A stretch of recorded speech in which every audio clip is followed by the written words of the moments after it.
السلام عليكم، ازيكم عاملين ايه؟ هنعمل النهارده طريقة تخليل الزيتون التفاحي.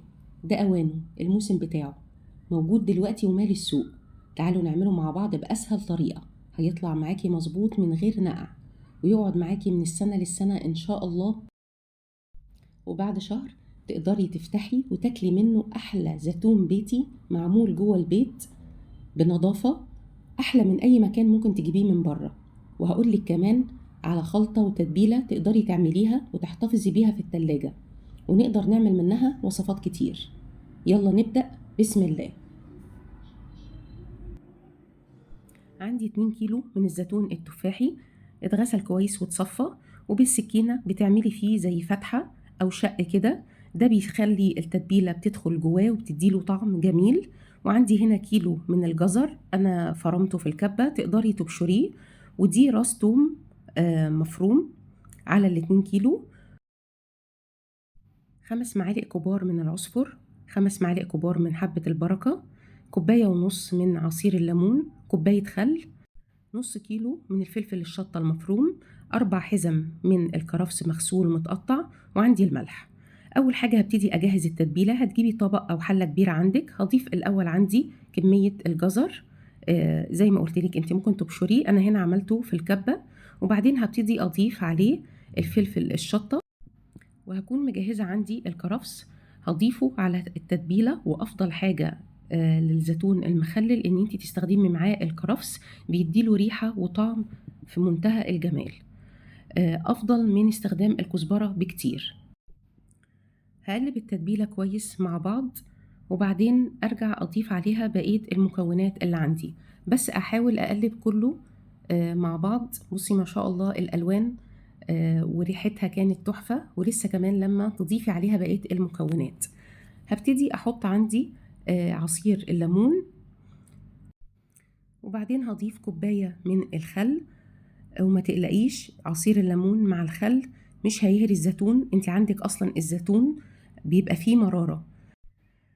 الليمون مع الخل بيساعد على تسوية الزيتون، وفي نفس الوقت بيضيع المرارة اللي بتبقى موجودة في الزيتون، وهيطلع معاكي مقرمش وطعمه جميل. دي عندي راس توم مفرومة، راس توم واحدة بتضاف على ال2 كيلو. التوم بيدي طعم جميل قوي للمخلل، وبيديله نكهة قوية. وهضيف طبعا حبة البركة. حبة البركة دي ليها فوائد كتيرة، وكمان بتبقى ريحتها وطعمها وشكلها جميل قوي. وبعدين هضيف عندي العصفر، وهحطه وهوزعه كويس، وتبتدي تقلبي التتبيلة كلها مع بعض. ريحة في منتهى الجمال. آخر حاجة بس هضيفها معلقتين كبار من الملح، معلقتين بس. أقلب كويس. مش عايزة أقولك كانت ريحتها تحفة ازاي، الألوان في منتهى الجمال. وضفنا فيها كرفس وجزر والفلفل وحبة البركة والعصفر، ما شاء الله جميلة جدا. وكمان التتبيلة دي هقولك تستخدميها في حاجات تانية كتير. هجيب هنا عندي برطمان، وهكون غسلاه ومصفياه كويس ومجففاه، وهبتدي أوزع عندي التتبيلة وأرص عندي البرطمان. أبتدي أضيف طبقة من التتبيلة وأفردها كويس، وبعدين أبتدي أضيف عليها الزيتون وأرصه كويس. وأهم حاجة وانتي بتحطيه حاولي تكبسيه وترصيه حلو علشان ما يبقاش فيه عندك فراغات. وهنكرر العملية دي لحد لما نكمل البرطمان كله. أنا عايزة أراجع معاكي بس المقادير. لكل كيلو زيتون تفاحي هستخدم نص كيلو من الجزر المفروم أو المبشور، 2 ربطة من الكرفس المتقطع، ربع كيلو من الفلفل الشطة المفروم، نص كوباية من الخل، 3/4 كوباية من الليمون المعصور. وهحط 3 معالق كبار من العصفر، وزيهم 3 معالق كبار من حبة البركة. ده كده المقدار اللي هعمله للزيتون التفاحي، وتقدري تضاعفي الكمية زي ما انت حابة. خلاص كده أنا عندي هبتدي أكمل عندي بقية البرطمان. وهكون مجهزة عندي مية مغلية، سبتها لما بردت، وبعدين ضفت عليها الملح. حاولي تظبطي الملح وتدوقيه، ما تحاوليش ان انت تزوديه قوي لدرجة ان هو يبقى حادق جدا يتهري منك، ولا ان الملح يبقى قليل قوي فيطلع طعمه مش جميل. وما تنسيش ان احنا حاطين معلقتين ملح جوه التتبيلة. هظبط الملح بتاعي واضيفه عندي على كمية الزيتون. وخدي بالك احنا مش بنملى البرطمان للاخر، بسيب عندي مسافة.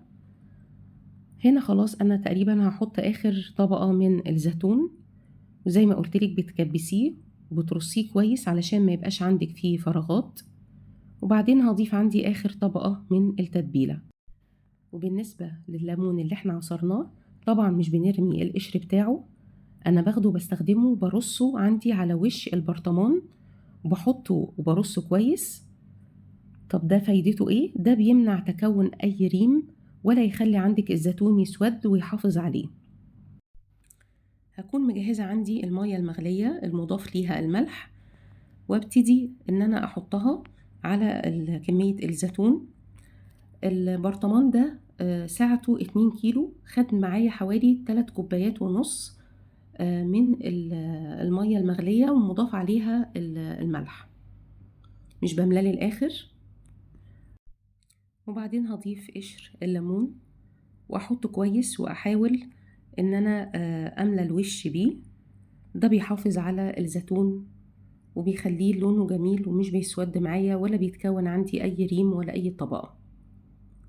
واخر حاجة خالص هضيفها عندي زيت الزيتون. الزيت بيديله لمعة جميلة قوي وبيديله طعم حلو وبيحافظ عليه. لو ما عندكيش زيت زيتون ممكن تستخدمي اي زيت زي ما انت حابة، بس زيت الزيتون بيبقى افضل.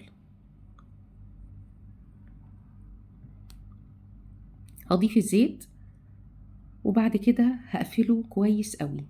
البرطمان لازم يكون غطاه بيتقفل كويس ويكون محكم الغلق، ويفضل ان انتي تضيفي عليه كيس بحيث برضو يقفله كويس. وانا هنا ترجيه بقى كده من فوق لتحت كده بحيث تحركي التتبيلة كلها. ما شاء الله، بصي يعني الالوانات والشكل. في خلال شهر بإذن الله تفتحي عليه وتاكلي أحلى زيتون بيتي عملتيه بنظافة ووفرتي. بالنسبة للتتبيلة أنا بعملها عندي زيادة وبحتفظ بيها في التلاجة، نفس التتبيلة بتاعة الزيتون المخلل بس من غير إضافة العصفر. بستخدمها في تخليل البتنجان، بتديله طعم ونكهة قوية. وكمان لو أنا عايزة أعمل خيار مخلل بحط معلقتين من التتبيلة دي على المية المغلية، وتكون طبعا بردت وتكون منضاف ليها الملح، وبحط معلقة من السكر، بيطلع معاكي أحلى خيار مخلل مقرمش وجميل وتاكليه في خلال يومين. وممكن تحتفظي بالتتبيلة زي ما هي كده عندك في التلاجة وتستخدمي وتاكلي منها، بيبقى طعمها في منتهى الجمال. دي الوصفة اللي على طول بعملها، ما شاء الله مظبوطة وجميلة. أتمنى يا رب الوصفة تكون عجبتكم، وإن شاء الله هستنى تعليقاتكم لما تجربوها. وما تنسوش تشتركوا معايا بالقناة وتفعلوا جرس التنبيهات عشان يوصل لكم كل جديد، وما تنسوش اللايك والشير. شكرا ليكم.